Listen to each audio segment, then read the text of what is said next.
வணக்கம். முதுகலை தமிழாசிரியர் தேர்வுக்காக தயாரித்து கொண்டிருக்கும் அனைத்து அன்பு உள்ளங்களுக்கும் வாழ்த்துக்கள்.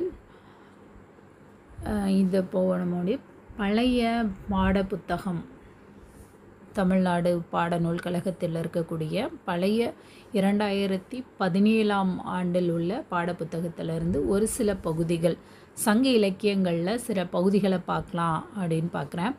அதில் தொகை நூல்கள் அப்படின்னு சொல்லி 8 தொகை நூல்களில் உள்ள பாடல்கள் கொடுக்கப்பட்டு இருக்கிறது. 8 தொகை நூல்களை பற்றிய சிறு குறிப்புகள். பெரும்பாலும் இந்த குறிப்புகளை பார்க்கும்போது நமக்கு எளிமையான குறிப்பாகவும் நமக்கு பரிச்சயமான ஒரு குறிப்பாகவும் தான் இருக்கும். இருந்தாலும் பெரும்பான்மையான நேரங்களில் நாம் செய்கிற தவறு மிக எளிமையான வினாவாகத்தான் இருக்கும். அதற்காகத்தான் இந்த பகுதியில் கொஞ்சம் அப்படியே பார்த்துட்டு வரலாம் அப்படின்னு பார்க்குறோம். 2000 ஆண்டுகளுக்கு முற்பட்ட காலம் சங்ககாலம் என குறிக்கப்பெறுகின்றது. சங்க காலத்தில் தமிழில் தோன்றிய நூல்களை சங்க இலக்கியங்கள் என்பர். இது 10 பாட்டு 8 தொகை அப்படின்னு வகைப்படுத்தப்படுகிறது. இதை மேற்கணக்கு அப்படின்னு சொல்லி சொல்கிறாங்க. மேற்கணக்கில் 18 நூல்கள் இருக்கிறது. அதில் 10 நூல்கள் 10 பாட்டு நூல்கள் என்றும் 8 நூல்கள் 8 தொகை நூல்கள் என்றும் கூறப்படுகிறது. இதில் 8 தொகை நூல்கள் நற்றிணை, நல்ல குறுந்தொகை, ஐங்குறுநூறு, ஒத்த பதிற்று 10, ஓங்கு பரிபாடல், கற்றறிந்தார் ஏத்தும் களியோடு அகம்புறம் என இத்திரத்த 8 தொகை. இதில் நூல்களை இந்த வரிசை முறையை கேட்பதற்கு வாய்ப்பு இருக்கிறது. நற்றிணை, குறுந்தொகை, ஐங்குறுநூறு, பதிற்று 10, பரிபாடல், களித்தொகை, அகநானூறு, புறநானூறு. அதோட நல்ல என்ற அடைமொழி உடையது அப்படின்னு கேட்கலாம். அதே மாதிரி ஓங்கு என்ற அடைமொழியோடு வரக்கூடிய நூல், கற்றறிந்தார் ஏத்தும் நூல் என்றெல்லாம் கேட்பதற்கு வாய்ப்புகள் இருக்கிறது. அதனால் அந்த கோணத்திலும் பார்த்து கொள்ளுங்கள். அடுத்து பழம்பாடல், 8 தொகை நூல்களை குறித்த சிறப்பை கூறக்கூடிய ஒரு பழம்பாடல் தான் இது. பதிற்று 10, புறநானூறு புறப்பொருள் பற்றிய நூல்களாக இருக்கிறது. பரிபாடல் அகமும் புறமும் கொண்ட நூலாக இருக்கிறது. மீதம் இருக்கக்கூடிய 5 நூல்களும் அகப்பொருள் சார்ந்த நூல்களாக இருக்கிறது. அப்போ 8 தொகை நூல்களில் அகம் சார்ந்த நூல்கள் எத்தனைன்னு கேட்டால் 5, புறம் சார்ந்த நூல்கள் எத்தனைன்னு கேட்டால் 2, அகம் புறம் இரண்டும் சார்ந்த நூல் எதுன்னு கேட்டால் அகம் புறம் இரண்டும் சார்ந்த நூல் 1 எதுனா பரிபாடல். இப்போ இந்த குறிப்பு நமக்கு எளிதான குறிப்பு தான், தெரிந்த குறிப்பு தான். இருந்தாலும் ஒரு தடுமாற்றத்தில் தேர்வு சமயத்தில் தவறு செய்வதற்கான வாய்ப்புகள் இருக்கிறது. அதனால் இதை தெளிவாக பார்த்து கொள்ளலாம். அடுத்து அகப்பொருள் பற்றிய நூல்களிலிருந்து பழந்தமிழ் மக்களின் அக வாழ்க்கை முறையினையும் புறப்பொருள் நூல்களிலிருந்து புற வாழ்க்கை முறையினையும் தெளிவாக காணலாம். இதை சங்ககால பாடல்கள் பலவும் பழந்தமிழ் இலக்கணமாகிய தொல்காப்பியத்திற்கு இலக்கியமாக. அப்போது இதில் ஒரு வினா, சங்ககால பாடல்கள் பழந்தமிழ் இலக்கணமாகிய எதற்கு இலக்கியமாக திகழ்கின்றன அப்படின்னு ஒரு வினா வந்தால் நாம் தொல்காப்பியத்திற்கு என்று தெரிந்து கொள்ளலாம். சங்ககால புலவர்கள் பெரும்பாலும் பார்த்திங்கன்னா அவங்களுடைய பாடல்களில் உள்ளுரை இறைச்சி நிச்சயமாக இருக்கும். இது முக்கியமான ஒரு இலக்கிய உத்தியாகவே பின்பற்றப்படுகிறது. இந்த உள்ளுரை இறைச்சியில் வரக்கூடியதை இந்த இரண்டையும், உள்ளுரை உவமை இறைச்சி இரண்டையும் குறிப்பு பொருள் உத்தி அப்படின்னு சொல்லியே என்ன செய்யலாம், அழைக்கலாம். வெளிப்படையாக தெரியும் பொருளோடு பிரிதொரு பொருள் புலப்படுமாறு அமைவது உள்ளுரை உத்தியாகும். இப்போ உள்ளுரை உத்தி அப்படிங்கிறதுக்கு ஒரு வினா இங்கே இருக்குது. உள்ளுரை ஓமையில் ஓமையை சொன்ன அளவில் ஓமைக்கப்படும் பொருள் புலப்படும். உள்ளுரை ஓமையில் சொன்ன உடனே புலப்படும். ஓமைக்கப்படும் பொருள் வெளிப்படையாக இருக்காது. எதை ஓமைக்கிறாங்களோ, எதை ஓமையாக சொல்கிறாங்களோ அது நமக்கு வெளிப்படையாக தெரியாது. அது மாதிரி ஓமிக்கப்படும் பொருள் எதுவாக இருக்காது அப்படின்னா தெய்வம் ஒளிந்த கருப்பொருளாக இருக்க வேண்டும். உள்ளே மறைவாக படிந்து கிடக்கும் குறிப்பு பொருளை உவமை ஆற்றலால் வெளிப்படுத்துவது தான் உள்ளுரை உவமை. அப்போ உவமை ஆற்றல், இதற்கே ஒரு வினா வரலாம். உள்ளே மறைவாக படிந்து கிடக்கும் குறிப்பு பொருளை உவமை ஆற்றலால் வெளிப்படுத்துவது எது? இப்போ உள்ளுரை உவமை. கூற வந்த பொருள் வெளிப்படாது மறைவாக இருக்க அதனை உணர்த்த வேறொரு பொருள் வெளிப்படையாக நிற்குமாறு அமைக்கும் இலக்கிய உத்தி எது? இதுவும் ஒரு வினா. எடுத்துக்கலாம். உள்ளுரை இறைச்சி வெளிப்படையாக நமக்கு பழைய பாடத்திட்டத்தின்படி பார்த்தீங்க அப்படின்னா 5வது இயலில் இருந்தது. ஆனால் இப்போது அது தனி இயலில் கொடுக்கவில்லை. அதற்கு மாறாக இலக்கண பகுதி கொடுக்கப்பட்டு இருக்கக்கூடிய அந்த இயலில் எழுத்து, சொல், பொருள், யாப்பு, அணி அத்தனை 5 இலக்கணத்தையும் அதற்குள்ளாக உள்ளடக்கி இருக்கிறாங்க. அப்போ அப்படிங்கும்போது இது தொல்காப்பியத்தில் தான் இந்த உள்ளுரையும் இறைச்சியும் நமக்கு இடம்பெற்று இருக்கிறது. அப்போ இந்த உள்ளுரை இறைச்சி குறித்த வினாக்கள் நாம் படித்துக்கொள்வது அவசியம்தான். இப்போ புறநானூறில் தான் இந்த பாடப்பகுதி இடம்பெற்று இருக்கிறது. முதல் பாடல் நாம் அறிந்த ஒரு பாடல் தான். இப்போ புறநானூறில் நாம் தெரிந்து கொள்ள வேண்டிய செய்திகள் பெரும்பாலும் பொதுவான செய்திகளாக இருக்கிறது. அதுதான் புறம் கூட்டல் 4 கூட்டல் 100 புறநானூறு. இந்நூலை புறப்பாட்டு எனவும் புறம் எனவும் சொல்கிறார்கள்.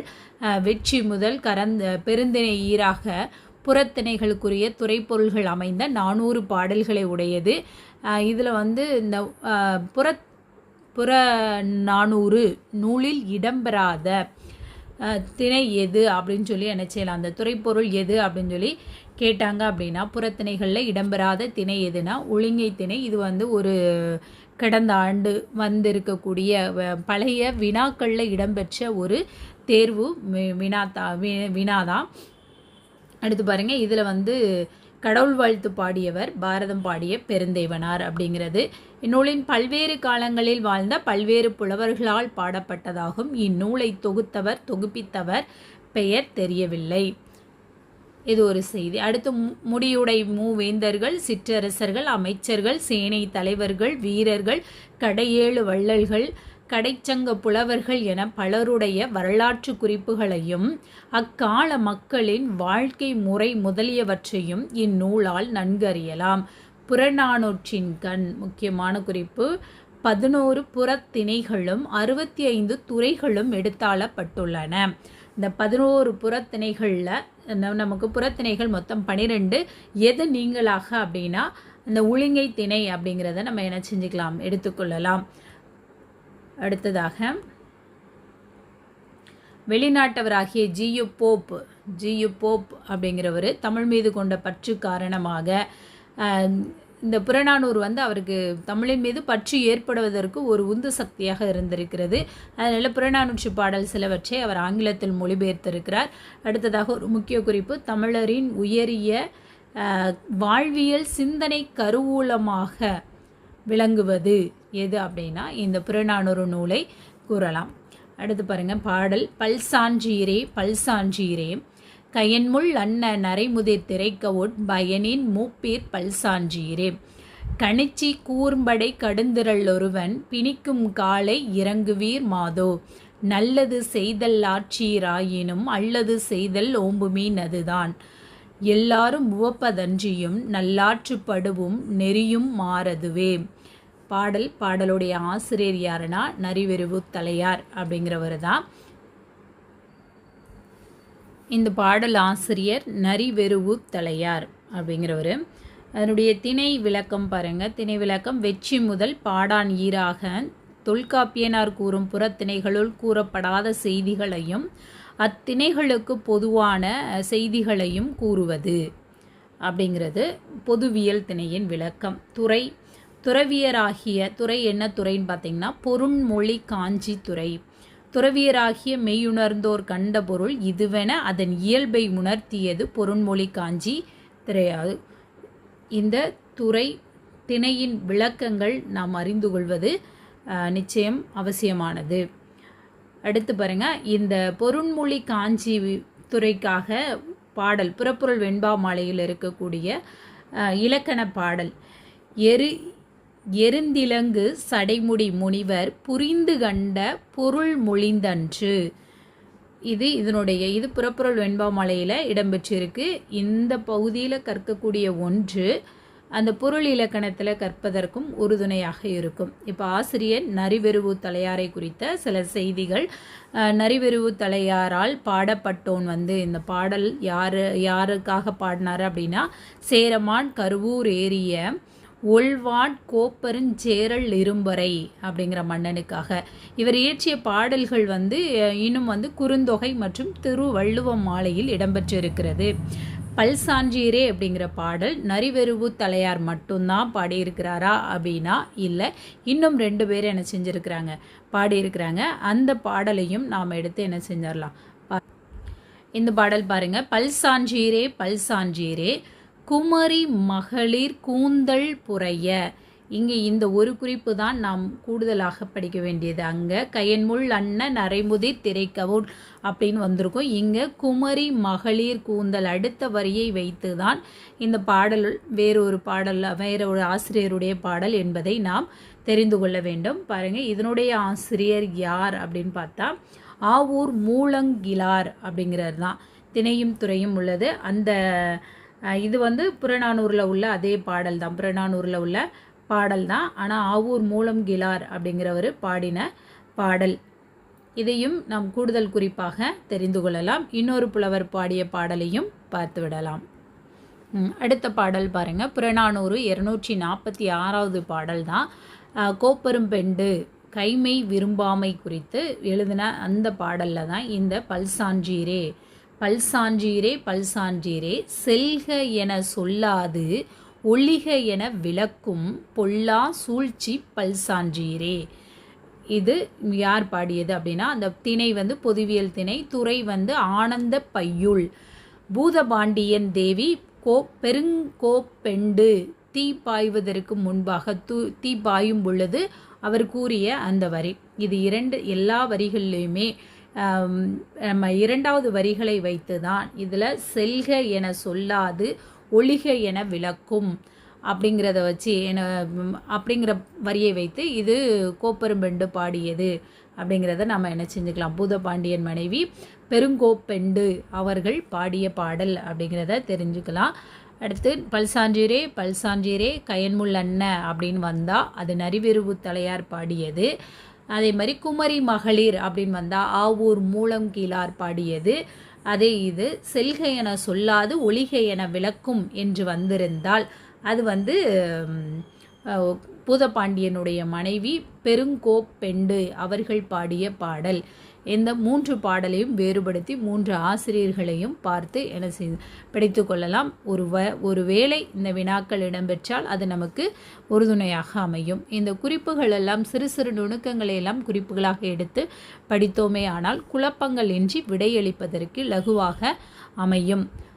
தொடர்ந்து இது போன்ற காணொளிகளை பெறுவதற்கு இந்த வலையொலியை என்ன செய்யுங்க, சப்ஸ்கிரைப் பண்ணிக்கோங்க. உங்களுக்கு எந்த மாதிரியான வினாக்கள், எந்த மாதிரியான பதிவுகள் தேவை அப்படிங்கிறதற்கான கமெண்ட்டை போடுங்க. உங்களுடைய நண்பர்களுக்கும் இந்த காணொளியை பகிருங்கள். அதோட தொடர்ந்து என்ன செய்யுங்க, என்னோடு இணைந்து பயணியுங்கள். சோர்வு வேண்டாம். சோர்வு இல்லாமல் எப்போவோ தேர்வு வரப்போகுது என்று தேர்வு வரும் சமயம் படிப்பது நிச்சயமாக கை கொடுக்காது. படித்து கொண்டே இருந்தால்தான் படித்தல் அப்படிங்கிற பயணம் தொடர்ந்து நடைபெற்றே கொண்டு இருந்தால் மட்டுமே. பயணம் தடைபெற்றால் நிச்சயமாக வெற்றி என்பது அங்கு தேங்கிவிடும். அதனால் உங்களுடைய வெற்றியின் பாதை தொடர்ந்து நகர்ந்து கொண்டே, ஆமை வேகத்திலாவது நகர்ந்து கொண்டே இருக்க வேண்டும். முயலை போல வேகமாக ஓடிக்கொண்டு ஒரு இடத்தில் தூங்கினால் வெற்றி நமக்கு கிடைக்காது. அதனால் ஆமை போல ஆழ்ந்து படியுங்கள். முதலில் மெதுமெதுவாக என்றாலும் ஆழ்ந்து படியுங்கள். நிச்சயமாக வெற்றி கைகூடும். வாழ்த்துக்கள். நன்றி.